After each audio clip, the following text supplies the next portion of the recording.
And now, a surprise for my favorite mother-in-law. We sold our condo, and we're moving in with you tomorrow, my daughter-in-law announced joyfully right in the middle of our family dinner. My son sat beside her, smiling like he'd just won the lottery. I calmly picked up my linen napkin, wiped my mouth, and said, "That's wonderful, only you'll have to sleep on the lawn." What I said next sent her into a total tailspin.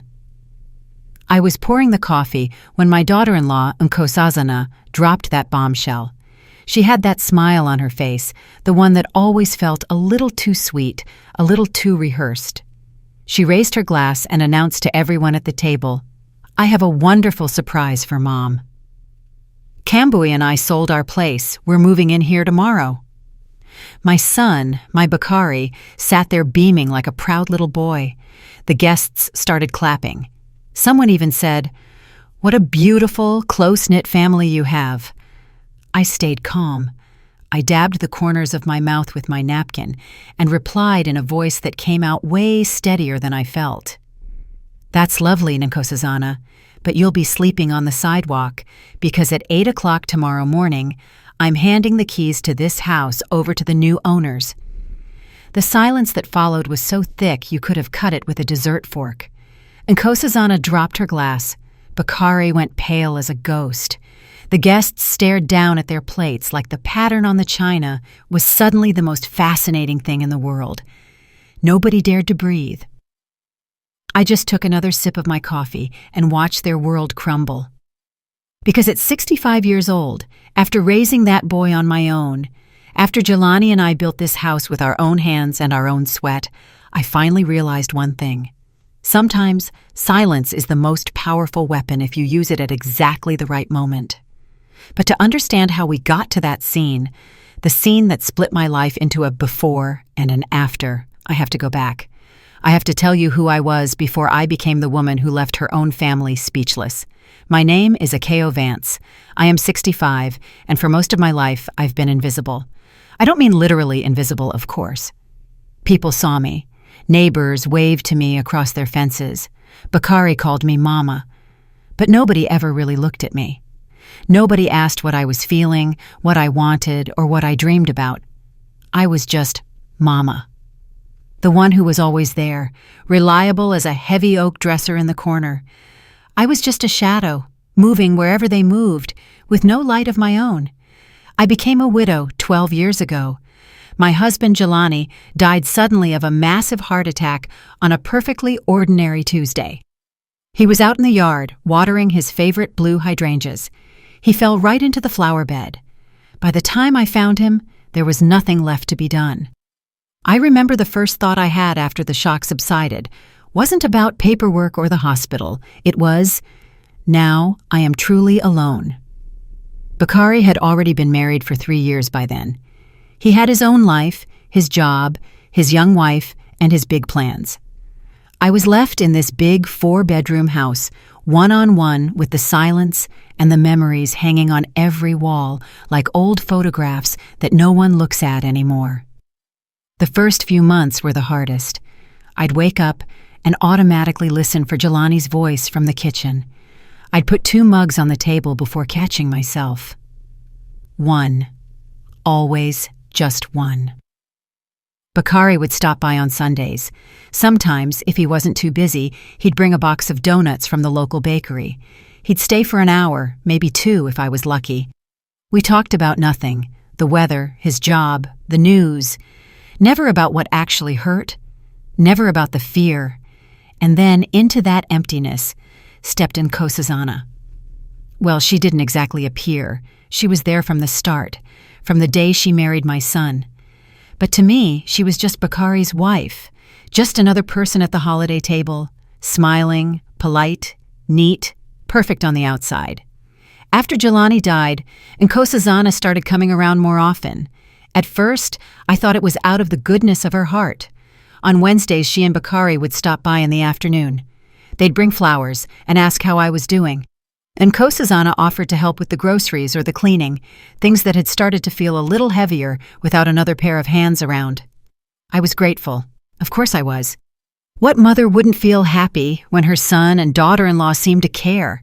It felt good to hear their voices on the phone asking, "How are you, Mama? Really, how are you?"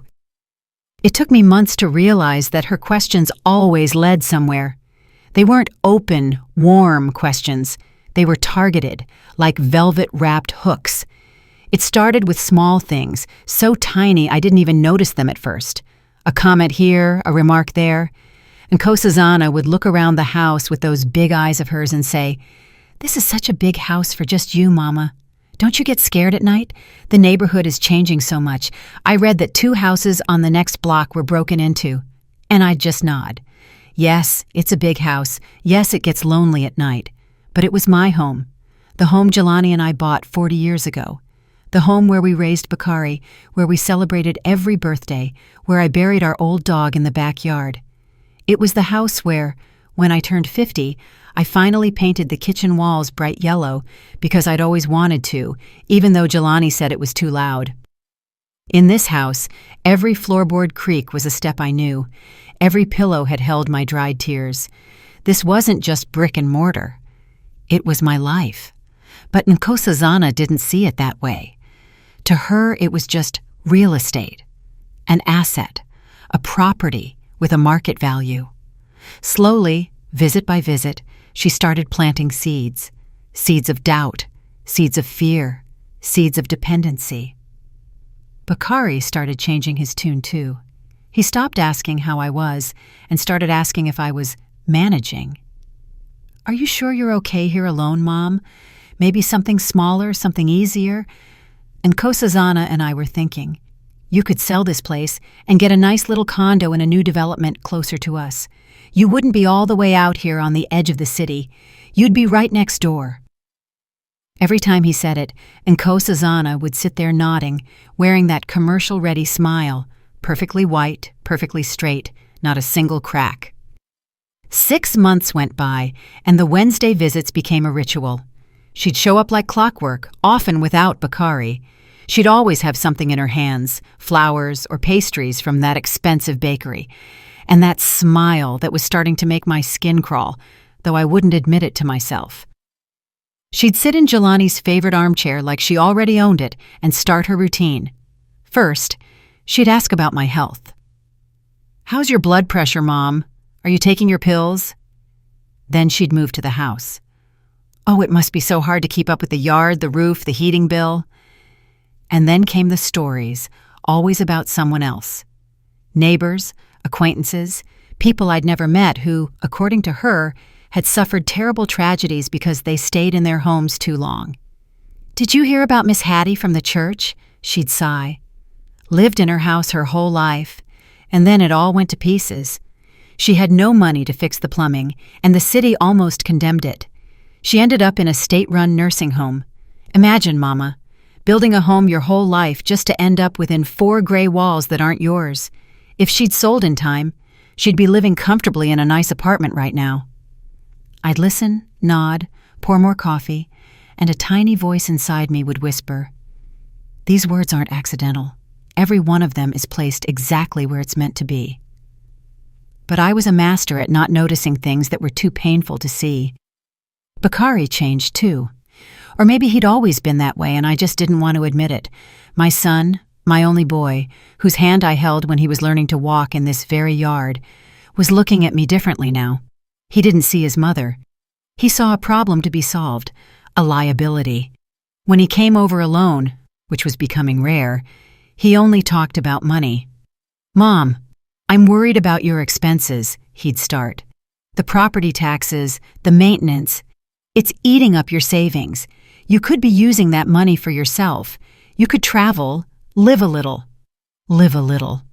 Those words started coming up a lot. And Kosazana would chime in, "Imagine, Mama, you sell the house and you can finally take a real vacation. Go to Europe or fly down to see Aunt Subira. She's been asking for you for 10 years. With the money from the sale, you could visit her every year." It sounded beautiful. Of course it did. Who doesn't want to see the ocean after a lifetime of chores? Who doesn't want to hug their sister? Who doesn't want a break from a creaky old house that starts to feel more like a prison than a home at night? But there was one thing they didn't understand. Or maybe they did. and just didn't care. This house wasn't just an asset. It was the only thing I had left of Jelani. It was the proof that my life meant something, that I hadn't just spent 40 years washing dishes and folding laundry, but that I had built something real, something you couldn't just erase because it was inconvenient. The first time they mentioned actual numbers was on a Sunday. Nkosazana put together a special lunch and invited me over, along with her parents, Babatunde and Kehinde. They were respectable people, always dressed to the nines, always with those rehearsed smiles. That day, Nkosazana made slow-roasted lamb with all the fixings. My favorite. I should have known right then. When someone cooks your favorite meal out of the blue, they're about to ask for something. After dessert, when everyone was leaning back in their chairs, she brought it up like it was just casual conversation. "Mom, Bakari and I were looking at listings. There's a gorgeous 2-bedroom in that new building downtown. It's got a balcony with a view, a concierge, a gym, even a community room for events. And it's only $250,000. I took a sip of my tea and smiled politely. "Well, you kids keep saving. You've got your whole lives ahead of you." Nkosazana laughed, a sound like little bells, but with a bitter aftertaste. "Oh, Mama, save up $250,000?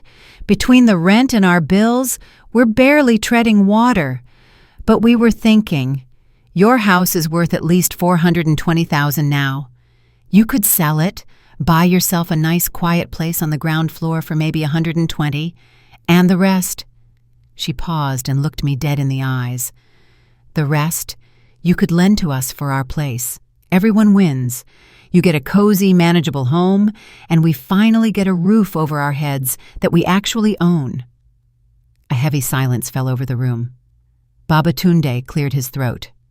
Kehinde suddenly became very interested in her teacup.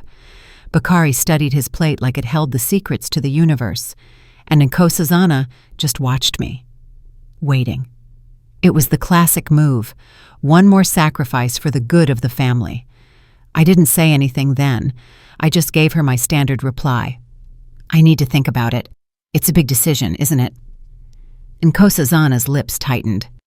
Bakari nodded too quickly and changed the subject, but the poison was already in the air. The following weeks were like a relentless, quiet campaign. Nkosazana started coming over even more often. Now she brought printouts of listings instead of just pastries. "Look, Mama, look at this one. So much light. It's a 1-bedroom, but it's right by the park. And this one has a modern kitchen. Look at the photos. It's a new building with an elevator, so you won't have to deal with stairs. Everything is right there. The grocery store, the doctor's office, and we'd only be 10 minutes away." Bakari called every other day. "Mom, we looked at another place for you today. First floor, no steps, right by the bus stop. You could walk to our place in 10 minutes. I listened. I nodded. I told them it was interesting. But inside, something else was stirring. A voice that had been buried under the floorboards for years was waking up. A quiet but stubborn voice that said, "Wait, something is wrong here. This isn't about you. This is about them." But I wasn't ready to listen to that voice yet. I wanted to believe my son loved me. I wanted to believe my daughter-in-law cared. I told myself I was being ungrateful, being greedy, clinging to a big house while my children struggled to start their lives. That's how manipulation works. It doesn't come screaming. It crawls in on a whisper, making you doubt yourself, making you feel guilty for just wanting to keep what is yours. It convinces you that being a good mother means disappearing so your children can shine. I was already halfway into the trap. One ordinary Thursday, after another visit from Nkosazana with her brochures for a life I didn't want, I picked up the phone and called a real estate agent myself. I asked them to send someone to appraise the house. After I hung up, I sat in my empty living room and looked at the yellow walls, the photos of Bakari as a baby, the vase Jelani gave me for our 20th anniversary, and for the first time in months, I cried. I cried because I thought I was about to do the biggest mistake of my life, but I didn't know how to stop myself. The agent came on Tuesday morning. A tall, polished man in his 40s named Malachi Thorne. He walked through the house with a leather folder, taking notes, measuring rooms, snapping photos on his phone. I followed him like a stranger in my own home. "The house is in excellent shape, Mrs. Vance," he said, looking out the living room window. "Great neighborhood, big lot, 3 bedrooms plus the den, 2.5 baths. I'd say we list it at $425,000. If we do some minor staging, fresh paint in a few spots, new hardware in the kitchen, we might even get $425,000. The number hung in my head like a song I couldn't stop humming. I let myself do the math. Sell for that much, buy a small condo for $120 like Nkosazana suggested. That leaves over $300,000. I could give Bakari $250 for his place. I'd still have $50,000 for myself, a safety net for my old age. It was logical. It was reasonable. It was the right thing to do. So why did every cell in my body feel like I was betraying myself? Why was everything inside me screaming, "Don't do it"? I told Malachi I'd think about it and call him back. That evening, Bakari called, almost as if he could sense I was wavering. "Mom, you okay? You've been sounding a little off lately. Nkosazana is worried. She says you look tired." "I'm fine," I said. "Just thinking." "About what?" he pressed. "The house? About what we said?" There was a silence. I could hear him breathing on the other end. Then his voice got excited, like a kid who'd been promised a toy. "Really, Mom? You're seriously considering it? That's amazing, and Nkosazana is going to be so happy. We actually found another place for us. 3 bedrooms. We'd make one of them a guest room just for you. You could come over every weekend, stay the night. We'd be a real family again." A real family? Those words stuck in my throat. What was a real family?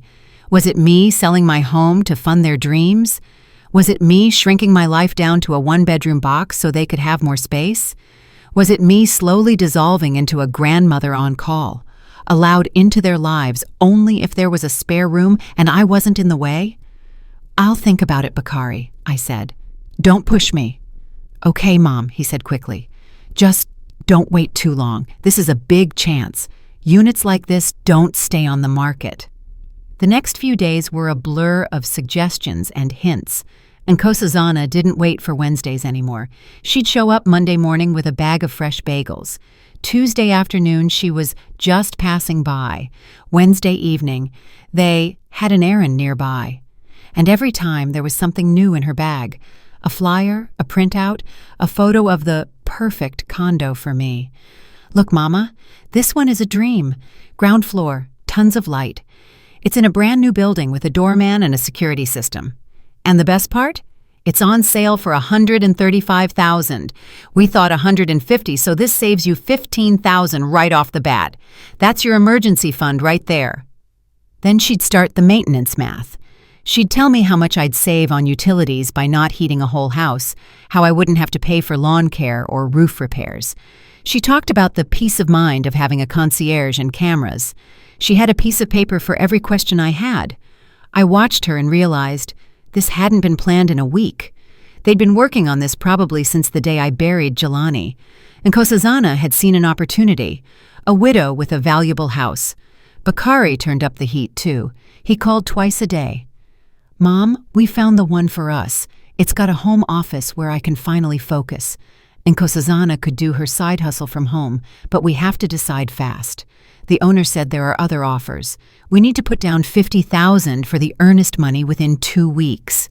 $50,000. The urgency appeared out of nowhere. It went from "take your time, Mom" to "now or never." If I didn't agree, I was ruining my son's only chance. I felt a weight on my shoulders. If I said no, I was the selfish one, the bad mother, the one putting her old lady whims above her son's future.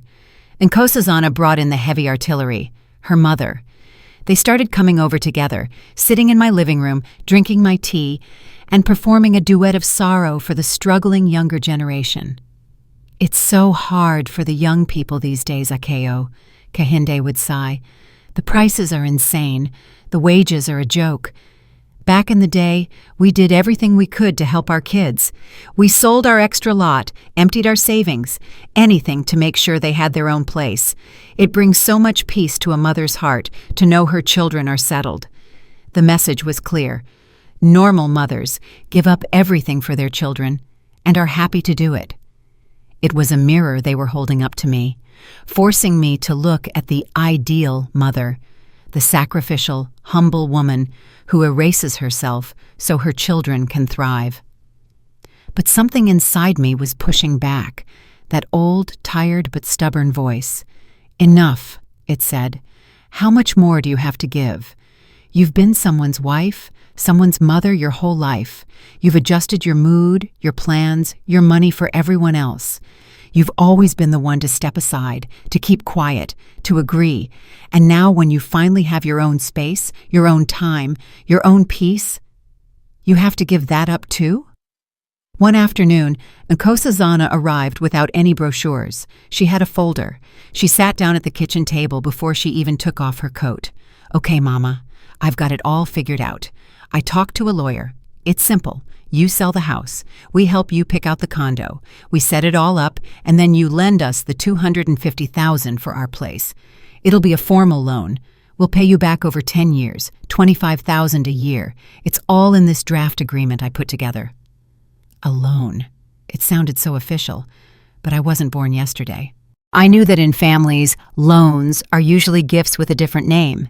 And if I ever asked for the money back, I wouldn't be a mother anymore. I'd be the greedy old woman shaking down her own kids.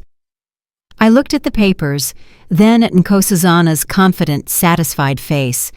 I looked out the window at the yard where Jelani used to plant his flowers. Suddenly, it was like someone switched on a light in my brain. It was clear and sharp. I felt insulted, and I felt a clean, cold anger rising up. But out loud, I just said, I'll read this over. I need time. Nkosazana's lips thinned. There isn't much time, Mom. The apartment won't wait for us. Then you'll find another one, I replied, surprised at how firm I sounded. She looked at me like I'd slapped her. She shoved the papers back into her folder without a word and left without saying goodbye. I was left alone in my kitchen with an empty table and a new feeling. A feeling that felt a lot like freedom, a little scary, but light. Then came the silent treatment. Nkosazana disappeared for a week. Bakari didn't call. It was like they were trying to punish me with their absence. And the funny thing was, I didn't mind. The house felt like mine again. The silence was peaceful, not oppressive. I could drink my morning tea without waiting for a knock at the door and another genius idea for my old age. But I knew it was just the eye of the storm. Nkosazana wasn't the type to give up. She just changed tactics. The next time she came, she brought Bakari. They both looked like they were carrying the weight of the world on their shoulders. Mom, we need to talk seriously, Bakari said, slouching on the sofa like a teenager called into the principal's office. Nkosazana sat next to him, holding his hand, her eyes glistening like she was about to cry. What happened? I asked, already knowing the play. Nkosazana took a deep breath. We didn't want to burden you, really, but things have gotten very bad. Our landlord decided to sell the condo we're renting. He gave us 90 days to move out. 90 days, Mama, and we can't find anything. Rents have gone up 40% this year. We're priced out of every decent neighborhood. Bakari nodded, staring at the floor. It's true, Mom. Everything we can afford is a dump in a dangerous area. Nkosazana is in tears every night. She says if we have to move back in with her parents, she'll lose her mind. You know how strict Babatunde is. I looked at my 38-year-old son, a man with an engineering degree and a good salary, and I thought, how did it come to this? How is this grown man sitting in front of me telling me he's literally lost without my money? That's why we need that house, Nkosazana continued. It's our only chance to finally breathe, to not be at the mercy of landlords. Bakari is almost 40. I'm 35. If not now, when? Are we supposed to rent forever, with no place of our own, no security for the future? Then she went back to the loan. We aren't asking for a gift, just a loan. $250,000. We'll pay it back honestly. Bakari is up for a promotion. I'll take on more freelance work. We'll tighten our belts. We'll make it happen. Right, Bakari?" He nodded without looking up. I listened, and with my other ear, I was doing the math. 250,000. 10 years, 25,000 a year. "And if you could just give us a 2-year grace period at the start," Nkosazana added smoothly, "so we can get on our feet and furnish the place. Then we'll start the payments." I added it up. 2 years of nothing, then 8 years of payments that probably wouldn't happen. The numbers didn't work, but to them, the numbers were flexible. All that mattered was my yes. "And if I can't?" I asked quietly. "If I don't sell the house, what will you do?" The air in the room turned cold. Nkosazana's jaw tightened. Bakari looked at me with pure disappointment. "Mom, this isn't just about money," he said. "This is about family. It's about supporting each other. Dad always said family comes first, that you sacrifice for your own." Using Jelani against me, that was a low blow, and they both knew it. But Jelani had told me something else too. When it was just the two of us, he'd say, "Take care of yourself, Akeo. Don't let anyone turn you into a doormat. Your life matters too." Bakari seemed to have forgotten those words. "I need time," I said. "I can't make a decision like this in 2 weeks." "We don't have time," Nkosazana snapped. "The place we found is being looked at by other people. Our lease is up in 3 months. We need an answer by the end of next week." The pressure was back, like a noose. They left shortly after, and Nkosazana didn't even try to fake a smile. Bakari kissed me on the cheek, but it was just a formality.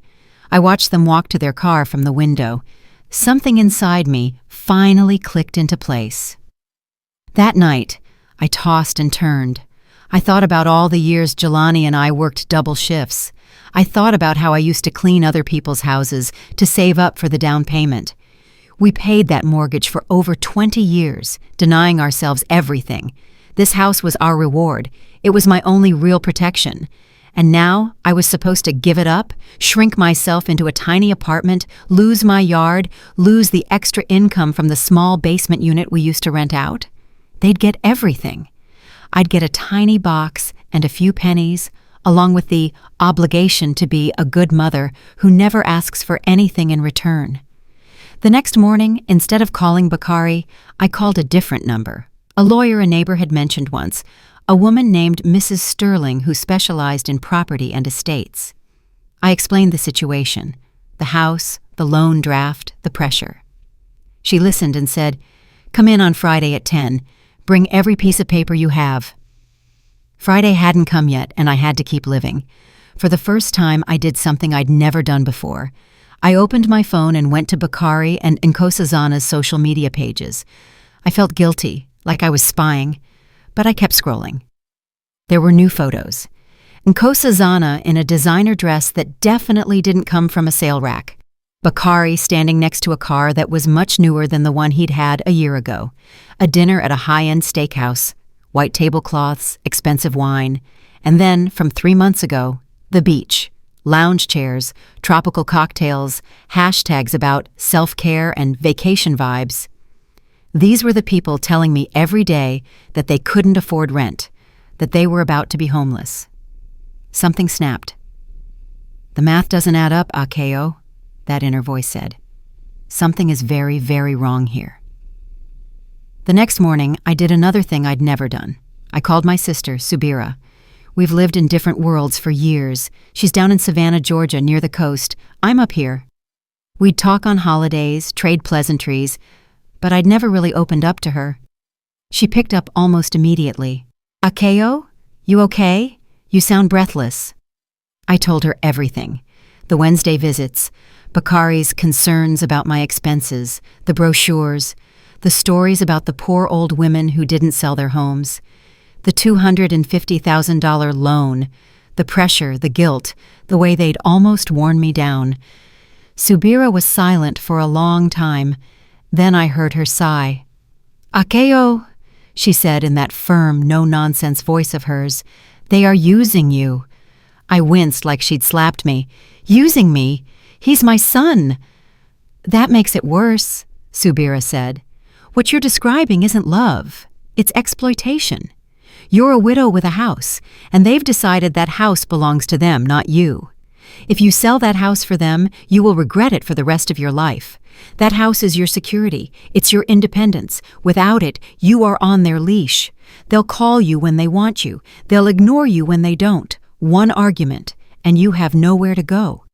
Her words were harsh, but I knew they were true. But he's my baby, I whispered. A baby is 5 years old, Akeo. Yours is almost 40, Subira snapped. And if at 40 he can only build a life by taking his mother's home, he isn't a child. He's a grown man who chose the easy path. Her words rang in my head for days. They are using you. You'll be on their leash. I walked through the house, touching the walls, the windowsills where Bakari used to sit as a little boy. I didn't know whether to cry or scream. The illusion that this was all for the family held on until the very end. It finally shattered 2 days later. At 8 in the morning, the doorbell rang like someone was trying to break it down. I was still in my robe, coffee in hand. I opened the door to Nkosazana. No smile, a folder under her arm, eyes like flint. We need an answer, she said, pushing past me into the kitchen. She didn't even say good morning. She slammed the folder onto the table. It's been a week. The owner of the other place is pushing us. There are 2 other families ready to put down a deposit. If we don't move this week, we lose it. Nkosazana, I said. At least say good morning. She looked at me like I was speaking a foreign language. We don't have time for pleasantries, Akeo. Your son's future is on the line, or do you even care? It stung that she used my name instead of Mama. The mask had finally cracked. She opened the folder. It wasn't just the loan papers anymore. I talked to Malachi Thorne, she said. He's ready to list the house today. Here are the papers. I just need your signature. I already found the perfect condo for you. 120,000, even cheaper than we thought. She flipped through the pages like a corporate presentation. Here's the preliminary sales agreement for this house. Here's the purchase agreement for your condo. And the leftover cash, we'll just add that to the loan so we can cover the renovations and the new furniture for our place. We've got 3 bedrooms to furnish, you know. 120,000. They'd lowered the bar for me and increased it for themselves. Now I was supposed to pay for their furniture too. Nkosazana, I said slowly, I am not signing anything today. I need to consult my own lawyer. Why do you need a lawyer? She snapped. I already consulted one. Everything is legal. Everything is standard. You just sign, and it all starts moving. It is my house, I replied, surprised at how steady my voice was. I have the right to check everything with my own eyes and my own counsel. The folder slammed shut. Nkosazana narrowed her eyes. You know what your problem is, Akeo. You've always been selfish. Bakari told me everything. How you were always working when he was a kid. How you left him alone. How you were never really a normal mother. Every word hit a bruise. Yes, I worked double shifts. Yes, I missed some school plays because I was cleaning floors so he could have decent shoes. And now, that was being called selfishness. And now, when he finally has a chance at something good, she continued, you're putting yourself first again. You're choosing these walls and your stuff over your own son. Something inside me snapped. The words came out before I could stop them. Get out of my house! She stared at me, blinking. What? I said get out, right now! We stared at each other for a few seconds. Then she grabbed her folder and marched toward the door. On the porch, she turned back. You're going to regret this, she said coldly. When you get sick, when you get old, when you're all alone in this big, empty house, remember today. Remember that you could have been part of a family and you chose to throw it away. Don't expect Bakari to be there for you. She slammed the door so hard the windows rattled. I stood in my kitchen with cold coffee and shaking hands. That afternoon, Bakari called. His voice was cold, distant. Mom, Nkosazana told me you screamed at her and kicked her out. I'm in shock. How could you treat her like that? She was just trying to help you get everything settled." "Your wife burst in here at 8 in the morning without a hello," I said, not bothering to be soft anymore.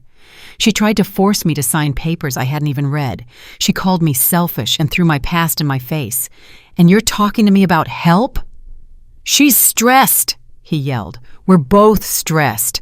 We're in a terrible situation, and you're just making it worse. You have a huge house, money you don't even spend, and you refuse to help your only son." "She also said," I added quietly, "that when I'm old and sick, I shouldn't count on you. Was that stress too?" Silence on the other end. A long, heavy silence. And in that silence, I realized my son wasn't going to apologize. "Mom," he finally said, "we need to think. We both need to think about what we want, to be a family or to be strangers." He hung up. I listened to the dial tone until it turned into a long, mournful beep. The line was dead, and not just the phone line. After that call, a different kind of silence began. No calls, no texts, no, "How are you, Mom?" It hurt, but it was also strangely peaceful. I wasn't going to sit around waiting for them to wear me down with their silence. I went to see Mrs. Sterling on Wednesday. Her office was in an old brownstone downtown. She was a woman in her 60s, sharp-eyed and wearing elegant glasses. She spent 20 minutes reading through the papers Nkosazana had left behind. Then she looked at me over her glasses. "To be honest, Mrs. Vance, this is a terrible deal for you." "How so?" I asked, though I already knew. "This loan agreement is entirely in your son's favor," she explained. "There's no collateral, no guarantee the money will ever come back, no penalties if they stop paying, no interest mentioned. Inflation alone would eat up your savings. And look at this clause. If anything happens to you before the loan is paid off, the debt is simply canceled. It vanishes.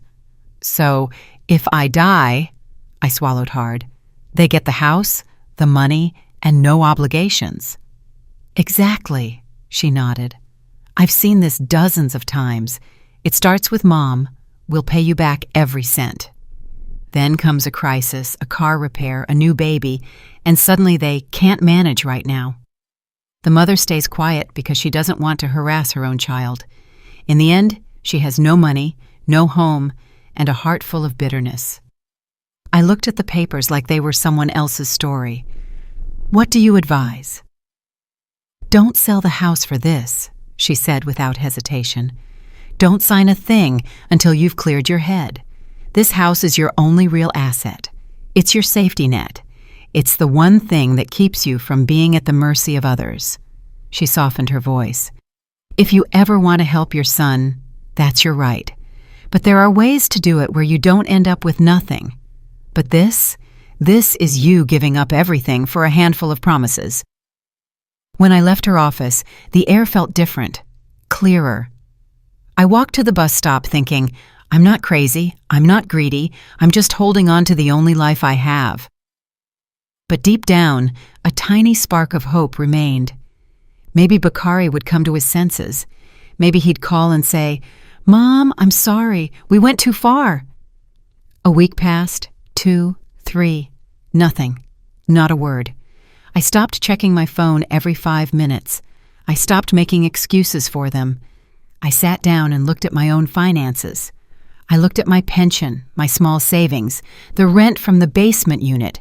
A nice young man used it as a studio and always paid on time. That rent was a big help. I did the math. If I sold the house for $420,000, bought the condo for $120,000 like Nkosazana wanted, and gave them $250,000, I'd be left with $50,000 and a one-bedroom apartment in a crowded building. I'd lose the rental income, I'd lose the yard, I'd lose my space. And what would I get in return? The hope that my son would visit more? An illusion of a happy family? I'd already seen how they treated me when I didn't give them what they wanted. If they were willing to cast me aside while I still had the house, what would they do once I'd given it all away? The more I thought about it, the clearer it became. Selling the house for their plans was like skinning myself alive. And then a new thought was born. What if I sold it, but for me? Subira had been asking me to move to Savannah for years. Come down south, Akeo. It's quiet here. The air is sweet. The ocean is right there.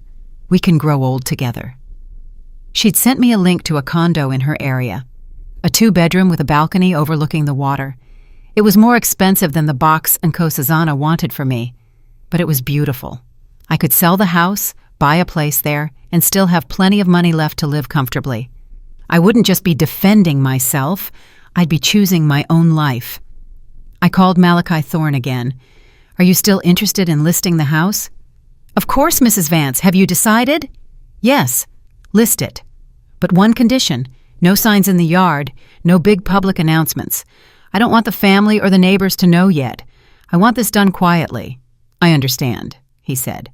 I have a few private buyers looking for exactly this kind of property. We'll work through my network. I hung up and sat on the edge of my bed, looking out the window. The house I'd lived in my entire adult life was officially for sale, but for the first time in a long time, it was my decision. They finally showed up on a Thursday. Bakari came alone. He looked tired, dark circles under his eyes, thinner than I remembered. My heart ached for a second. My little boy. Mom, can I come in? He asked quietly. We went to the kitchen. I made coffee. We sat across from each other. Mom, he sighed, I wanted to apologize. I've been an idiot. Nkosazana went too far. We pushed you. It was a mistake. He sounded sincere, but I was listening with different ears now. We're just in a corner, he continued. Our rent just went up another $500. We can't keep up. I don't want to move back in with my in-laws, Mom. You know how that would be. I'm ashamed to ask again, but... He looked into his mug. We thought, maybe don't sell the house. I know it's hard for you to let it go, but maybe you could just lend us something, not $250,000, maybe just $50, for a down payment on a cheaper place. We'll take out a mortgage, we'll pay it back, with interest if you want. We just need a start. $50,000. They'd lowered the amount and changed the tone. Now it looked like a compromise. Bakari, I said, can I ask you one thing? Sure, he nodded. In all these months, how many times did you call just to talk? Not about the house, not about money, not about condos, just to ask how I was doing. He bit his lip and looked away. That was answer enough. Mom, he whispered, I love you. I've always loved you. Life just got complicated. Work, the bills, Nkosazana. It doesn't mean I don't care.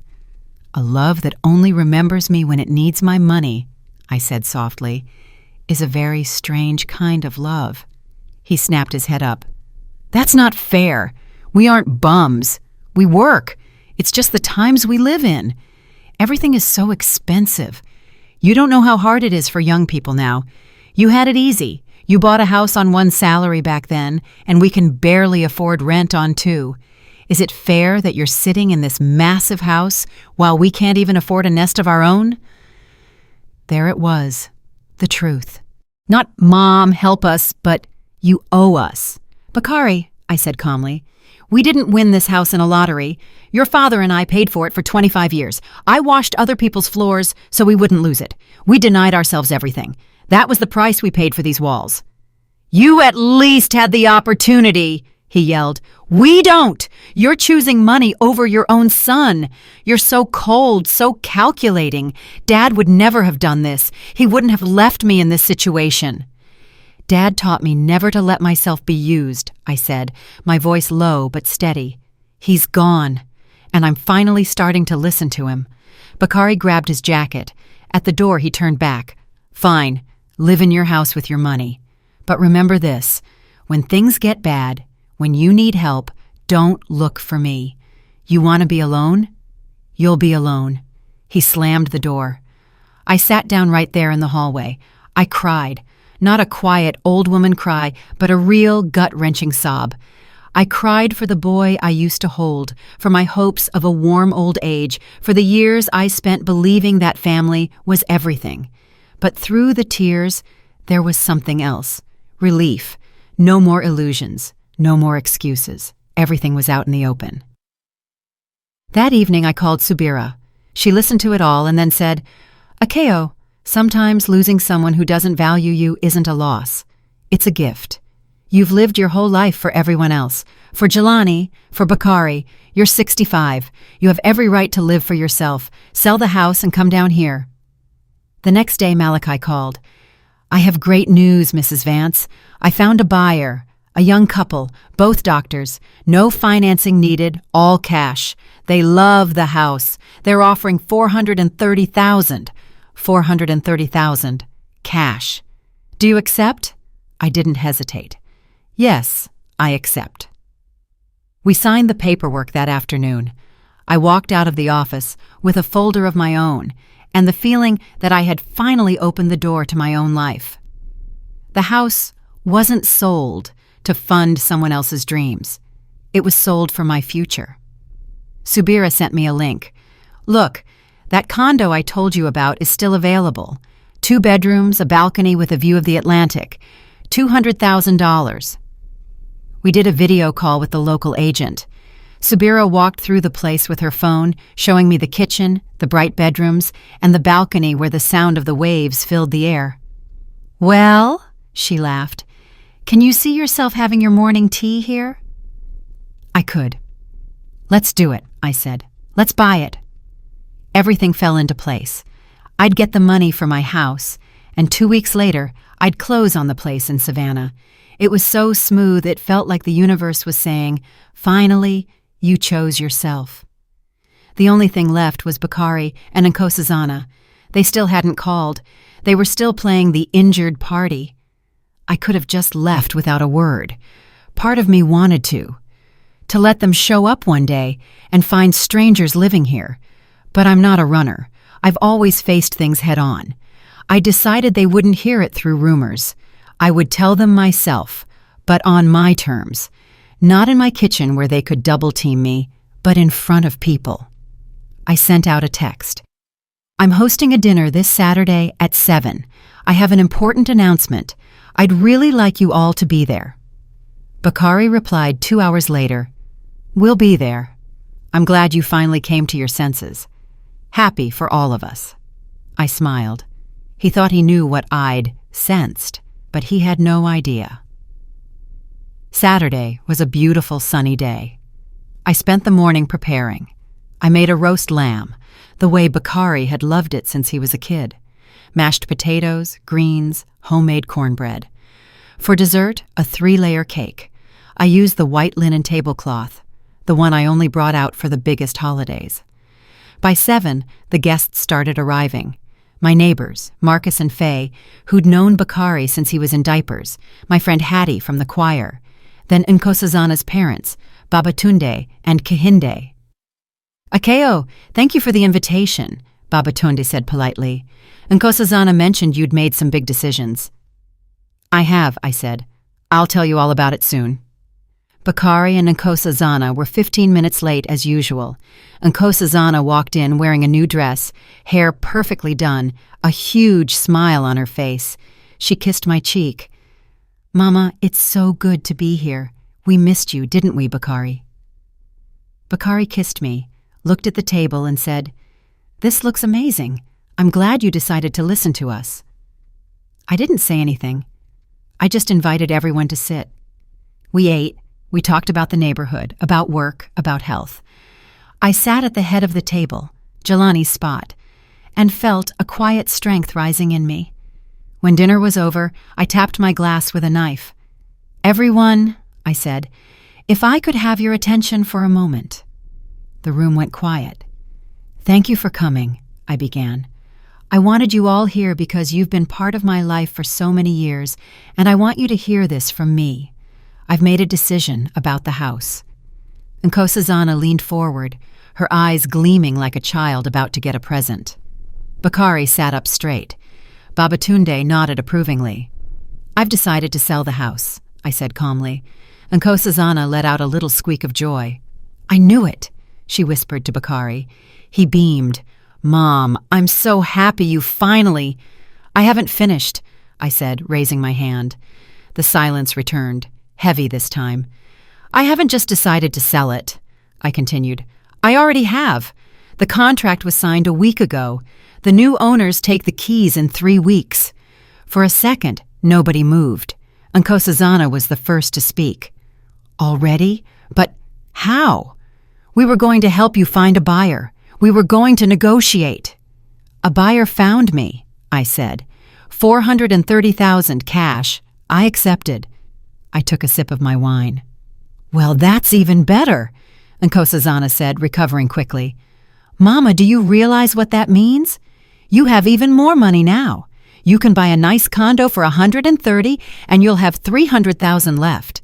You could lend us the 250 and still have 50,000 for yourself. You'd be set for life.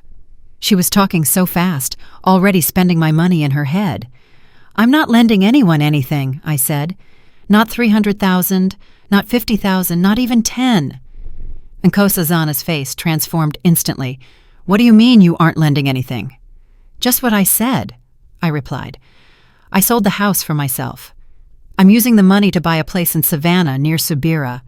2 bedrooms, a balcony with a view of the ocean. I'm moving there next month. Bakari went deathly pale. Moving? For good? Yes, I nodded. I'm going to live near my sister. In peace. No more arguments, no more guilt. Nkosazana wasn't smiling anymore. She stood up. Wait a minute. Let me get this straight. You sold the house, you're buying a place at the beach, and you aren't even considering helping your only son? Exactly, I said. The help you expected meant me losing my security and my income just to be at the mercy of your moods. I'm not living like that. Nkosazana scoffed. Unbelievable. You're choosing sunshine and the beach over your family. That's real classy, Akeo. I'm not choosing the beach, I said. I'm choosing respect. Bakari finally found his voice. Mom, do you realize what you're doing? He hissed. You're destroying this family. For what? To sit on a balcony and look at the water? I looked at my son and said, I'm only destroying the illusion of a family, Bakari. A real family doesn't give you an ultimatum. Give us money or we disappear. Nkosazana couldn't take it anymore. She shoved her chair back. You are incredible, she spat. You're an ungrateful woman. We waited months for you to come around. We planned our lives around this. And you quietly sell it all, sign papers behind our backs, and then tell us we're nobody to you. You aren't a mother. You're an egoist who cares more about her own comfort than her son's life. Kehinde looked mortified. Nkosazana, please. Not here, she whispered. No, Mom, right here, Nkosazana yelled. Someone has to say it. She made us wait. We could have looked for other options instead of counting on her. And now she's just flying off to Savannah while we're left with nothing? What are we supposed to do now? Move into my parents' 2-bedroom with 5 other people? Before I could say a word, my neighbor Faye spoke up. Nkosazana, she said sternly, you have no right to yell. I've lived next to Akeo for 20 years. I saw how you two came over here. Not with cakes and love, but with folders and talk about money. Akeo doesn't owe you her life.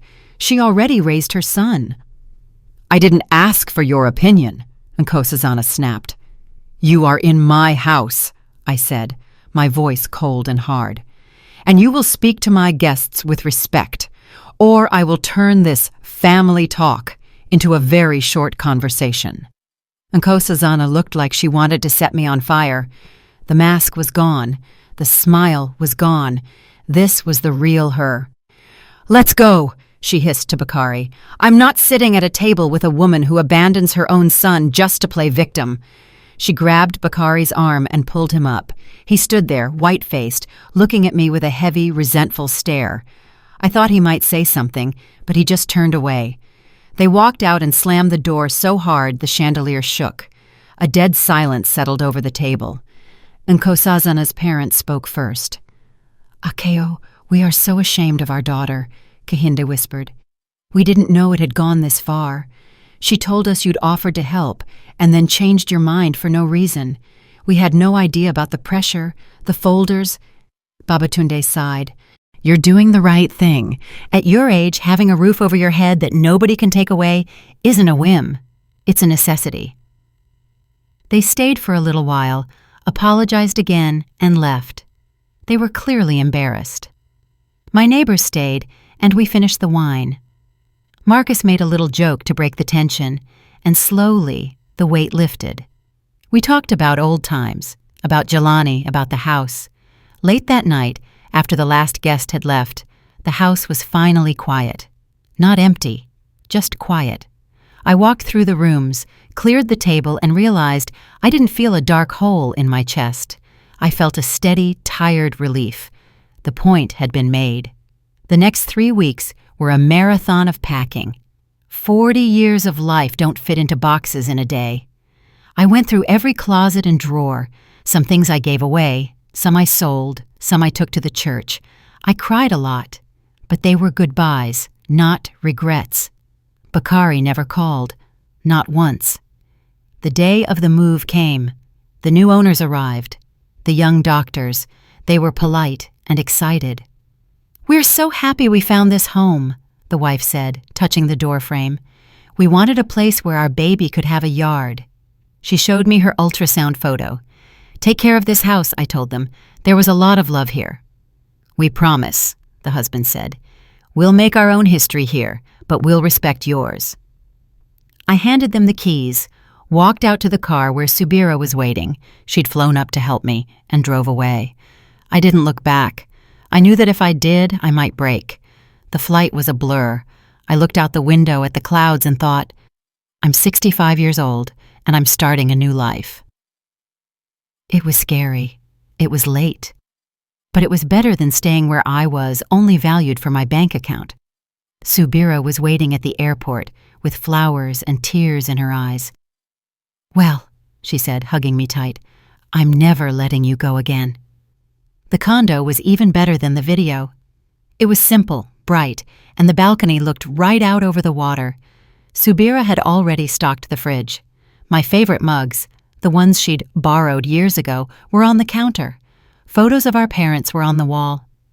That first night, I didn't sleep much. I sat on the balcony and listened to the ocean. Behind me was the house, the sun, the old life. In front of me was something new. 2 weeks later, Babatunde called me. "Akeo, hope I'm not bothering you." "Not at all. How are things?" He sighed heavily. Bakari and Nkosazana moved in with us. They couldn't make the rent work.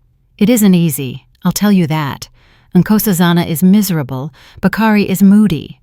I think they're starting to realize you were right about priorities, but that's their lesson to learn now. I thanked him for the honesty and wished him patience. I felt a weight, but not a responsibility. He was my son, but he was a man who had made his own choices. The months flew by. I fell into the rhythm of Southern life. Morning walks on the beach, Thursday card games with the neighbors, Saturday markets where everyone knew my name. Sometimes I'd sit by the water and think, so this is what it's like, to just be. Bakari called 6 months later. My heart skipped a beat when I saw his name on the screen. "Mom?" His voice was different, quieter. "It's me." We were silent for a few seconds. "I'm listening," I said. I wanted to apologize. I was wrong. And Nkosazana and we pushed too hard. It was a mistake. I didn't realize what we were asking of you. He told me how hard it was living under someone else's roof, how he realized that a man has to grow up on his own. I listened. When he was done, I said, "Bakari, I forgive you." I heard him sob on the other end. "Really, Mom?" "Yes, but forgiveness isn't a reset button. It doesn't put everything back the way it was. You hurt me deeply. You broke my trust. That doesn't heal in one phone call." "I understand," he said. "I'm not asking for anything. I just wanted you to know. I miss you. If you ever want us to visit or just to talk, I'd be happy." "Maybe one day," I said honestly. "But for now, I need to live my life, and you need to live yours. Learn how to do it without the guilt and the demands." "Okay, Mom," he said quietly. "I'll call sometimes if that's okay." That's fine, I replied. But remember one thing. If it ever comes down to a choice between me and money again, and you choose money, I won't be there a second time. I know, he said. We said goodbye without tears. Now I'm sitting on my balcony. Subira is nearby, busy with her knitting. The ocean is humming, my tea is cooling. My life isn't a fairy tale. My knees ache. I miss Jelani every single day. I miss the little boy Bakari used to be, but I'm not living in fear anymore. I know that I can close my door and just be with myself, and I'm not ashamed of who I see in the mirror. If this story helps anyone, especially women my age, I'll say this. Don't be afraid to walk away, even from your own blood, if they only love you for what you can give them. A good mother doesn't owe anyone her home. You already gave your all when you stayed up all night, when you worked 2 jobs, when you gave them the last piece of bread. If they only love you when you're useful, that isn't love. It's convenience. Where guilt begins, family ends. Sometimes letting go is the only way to survive, because at the end of your life, the only person you're guaranteed to be with is yourself, and you have to find a way to live with that person. I lift my mug of tea, look at the sunset, and think, I'm not 20 or 30 or even 40, but I finally have the right to choose myself, and that is the best gift I've ever given myself. Did you like the story, and which city are you listening from? Thank you so much for your sweet support. I'm looking forward to your comments on the story. On the screen, you can see 2 new life stories that I highly recommend. There's so much more on my channel. Don't forget to subscribe. See you in the next life story. With love and respect.